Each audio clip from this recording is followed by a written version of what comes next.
Hey Stampers! Welcome to another week of Watch It Weekly Wednesday. I am Beth and I am so excited to show you a technique that's one of my absolute favorites from the stamping world. I vividly remember attending my first workshop and the technique that was shown that night was embossing. And I was overcome with the magic of embossing. I just had never seen it before and I thought it was so amazing and I have loved it ever since. There are a few different things you can do with embossing. I want to show you the Falling for Leaves stamp set and the Detailed Leaves Thinlits that are in the holiday catalog this year. So let me start by showing you some projects that I've made.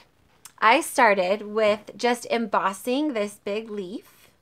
I thought it was so pretty. I embossed it on watercolor paper because I liked kind of that thicker texture. I used the copper embossing powder and then I filled it in with the blends.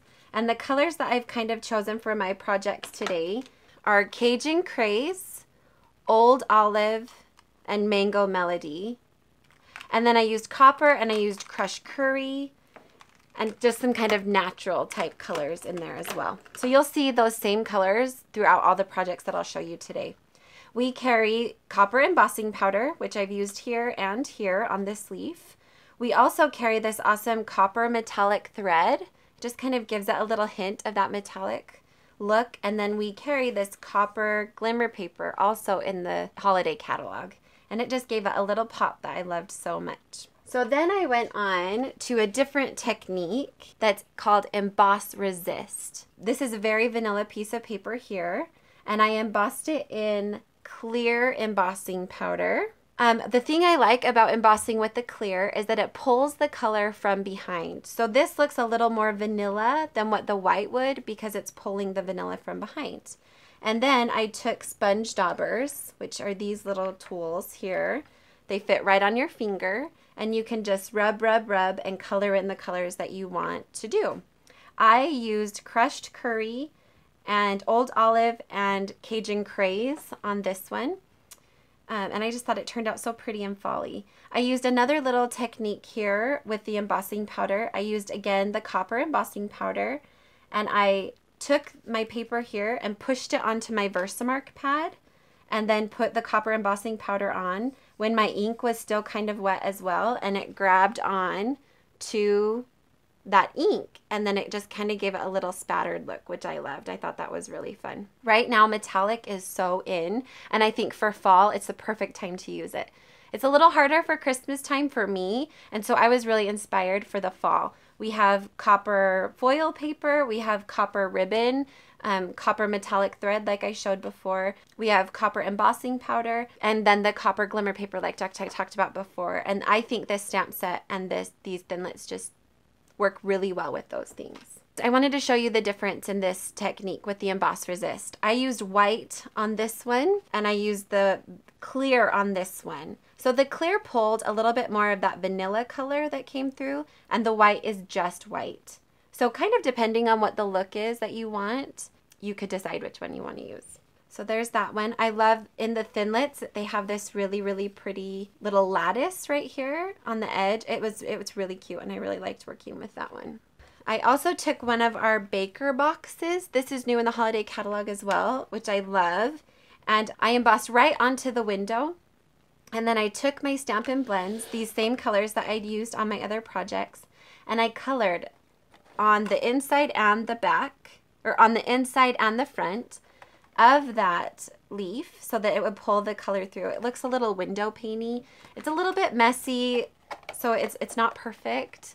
If that's a hard thing for you, this might not be the one to do. But I colored this baker box. They come in white, and I just used my sponge dauber. This is in the Mango Melody, and it kind of gave it that ombre, like fadey look. I loved it. I thought that was really, really cute. So the final project I want to demo for you. I'm going to show you how I stamped it and embossed it. If you've never seen embossing, it's like magic. It's fantastic. These are our craft pillow boxes. These aren't new in the holiday catalog. They're in the annual catalog, but we love them so much. And the color I thought was perfect for fall. And who doesn't need a little gift card holder or a little box for something? First, I'm going to take my embossing buddy. It really makes a big difference in what your embossing will look like. So you want to rub it all over what you intend to emboss on. And it kind of puts this little fine powder on there and breaks up the static electricity so that when you emboss your image, the embossing powder will only stick to the stamped image instead of sticking to the actual product. So I've done that. I'm going to take my Versamark pad. This is our watermark stamp pad that we sell. This is what you use for the embossing powder to stick to. So ink up my image here. I'm going to stamp it right on front of my box. And it's kind of a sticky ink, but it just leaves kind of the watermark look there. I'm going to bring in some scratch paper. Again, I'm using the copper embossing powder.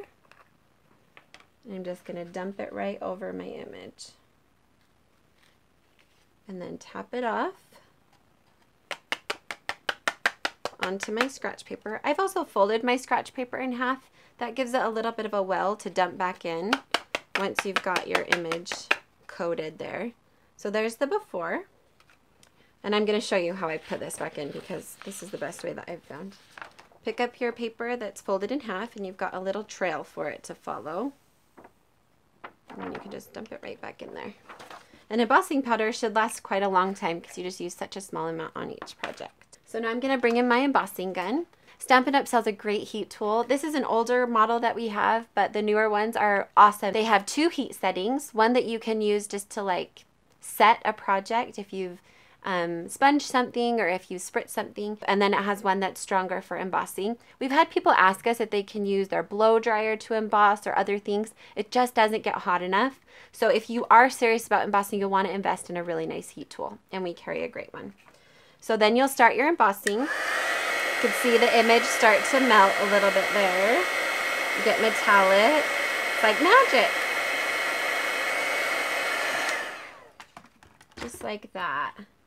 You can see it's all metallic and shiny now. There's no little granules left on there. Everything is melted. So a great thing about our Stampin' Blends is that they're an alcohol-based marker. So if I'm to color on this and then I can rub it or it gets put in someone's bag, the marker is not going to rub off. It's going to dry quickly and it won't smear. So I chose this color palette, the Cajun Craze, the Old Olive, and the Mango Melody. I thought that was pretty fall colors and I really liked it. So then I just went to town. The Stampin' Blends have 2 sides on them, one that's a brush end and one that's a little thinner. So for my little thinner spots, I just used this end and just colored right in. I didn't want to color directly on the embossed image because I noticed that the alcohol kind of broke down the embossing a little bit. So that's what I did. Here's the finished project. I colored the whole thing with Old Olive, and then I colored my cute image there, added some of that metallic thread and a little thankful from that stamp set, and have a cute little project that's made fun and metallic with that embossing. So there are lots of fun techniques and ways to use embossing. I'd love to see what you come up with through your stamping. So on our Facebook page, or even if you want to email us directly and share some projects, we would love to see what you come up with and share your creativity. So if you like this video, make sure you give us a thumbs up, and you can even click the subscribe button below so you don't miss any of our Watch It Weekly Wednesdays that we try to post every Wednesday. If you have any questions, please let us know in the comments below. We'd love to hear from you. Thanks so much for watching, and we'll see you next week for another Watch It Weekly Wednesday.